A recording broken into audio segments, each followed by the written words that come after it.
Hi everyone! In this video, I'll be teaching you how to make PDF of photo on iPhone. First things first, you want to open the Photos app on your iPhone. Then find and select the photos you want to include in the PDF. Tap then on Select in the top right corner.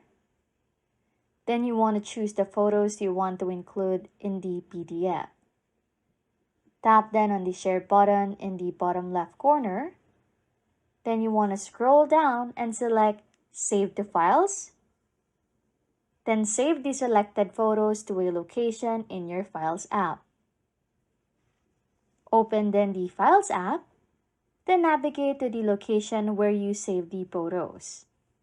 Tap on Select in the top right corner or the ellipsis.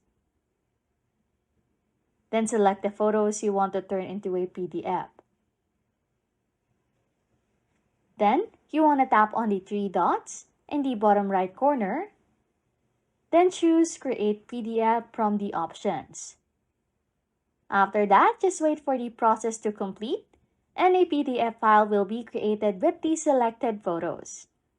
Lastly, you can find the PDF in the same location in the Files app.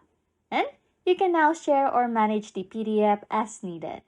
Anyways, if you like content like this, don't forget to subscribe to this channel or comment down below any tutorials you want us to make so we can help you.